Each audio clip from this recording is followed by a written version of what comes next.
Hello and welcome to this week's Liminal Tarot. This is for the week of October 23 through 29, 2022.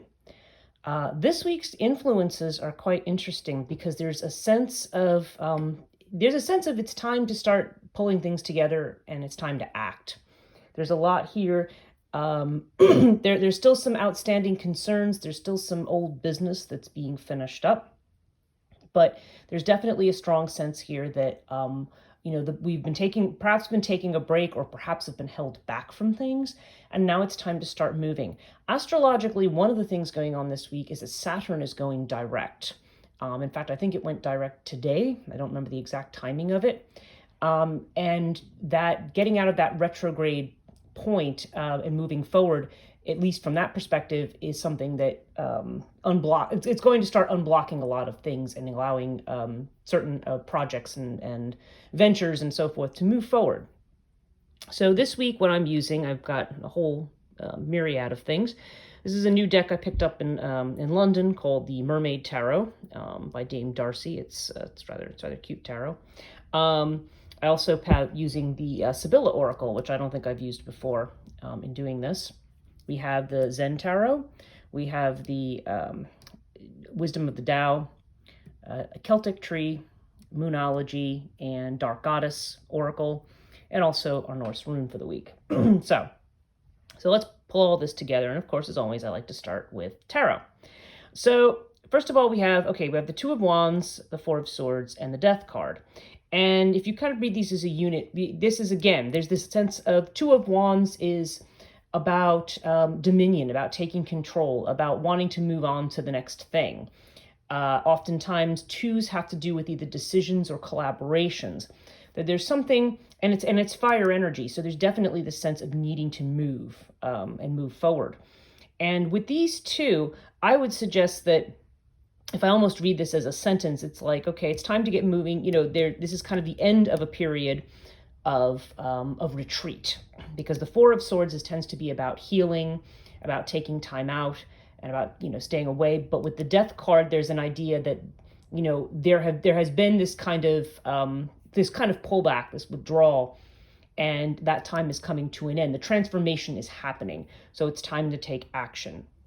So this is kind of borne out by what the other things that we see here. Now, Sibylla Oracle I don't use too often. It's actually fairly new to me, but I discovered it in Ireland, and I really like it. So the two cards we have here are the Gambler's card and the Contrariety and Displeasure card together. And what these would say, the way I would read these two, is that there may be some worry about the reaction of people when it comes to taking a risk. So there's a little bit of a warning there about taking behaviors that are too risky, though Gamblers tends to be this idea of having a good time and enjoying yourself. And again, if we look at that with view to what's going on with Saturn, this may be this idea of it's, you've had a good time, but now it's time to kind of, roll up your sleeves and get working again because the energy is there for you. The Laziness card here, which is funny, that's the Osho Zen interpretation of the Nine of Cups. It basically conveys this idea that you've had a break, and but you can't stay in the same spot forever. There needs to be movement forward. Okay, you've had the time out, and now you can feel confident that it's time to actually move ahead again. And again, Horse, the Free Spirit card. There's a energy about this that reminds me of the Knight of Swords, and that has to do with Free Spirit is somebody who is ready to go, raring to go, charging ahead. Although again, with there's always sort of this caution about taking risks. It's like you want to move ahead. You want to move ahead intelligently and thoughtfully. But there's also an element, as the name suggests of the card, of rebellion. So you're not necessarily doing things the same old way or following the same old path.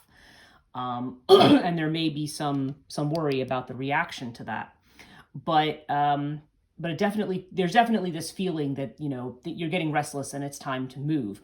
Maybe still some things that you have to see how they play out, but there's definitely a sign that you are, you've got the energetics, you've got the, this is very fiery, there's definitely a sense of wanting to move forward. And of course, over here in Moonology, we see be bold and make the first move. Again, this is about taking action, especially when a situation is not to your liking.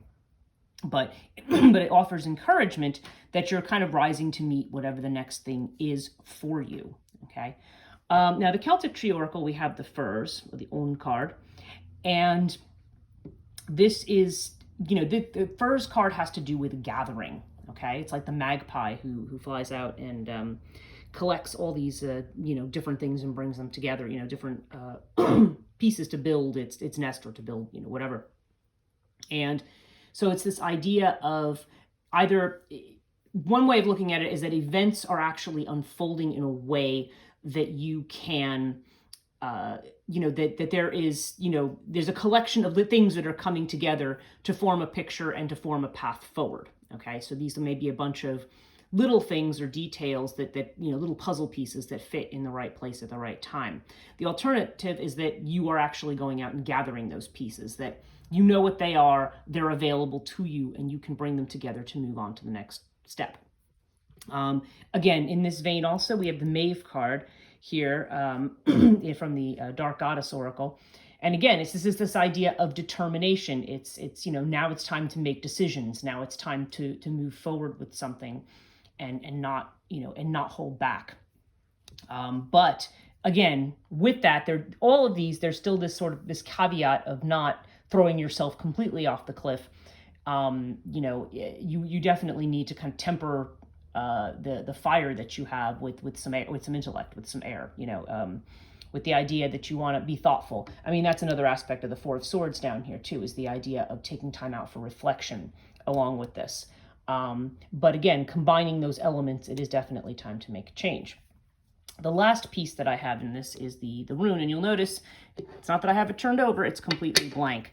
The blank rune, which Ralph Blum uses in his rune set. Some people don't like the blank rune. I know some runic practitioners that just don't like it. But the meaning of it is that, possibilities are open. You could have a venture that could succeed spectacularly or fail spectacularly. You know what I mean? And it's kind of in this place of almost nothingness, as I've called it. You're in that gap, and you don't know.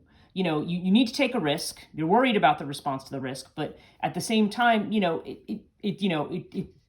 this rune shows up, it's generally time to make the leap and it's almost like a leap of faith in a way. I don't necessarily like to think about it like that, but it's a leap of trust. That things are coming together and you are moving in the right direction. And however it comes out, it's still time, it's time to make a move, and you have to not worry about what the outcome is, because at this moment, the outcome may not be clear, maybe totally up in the air.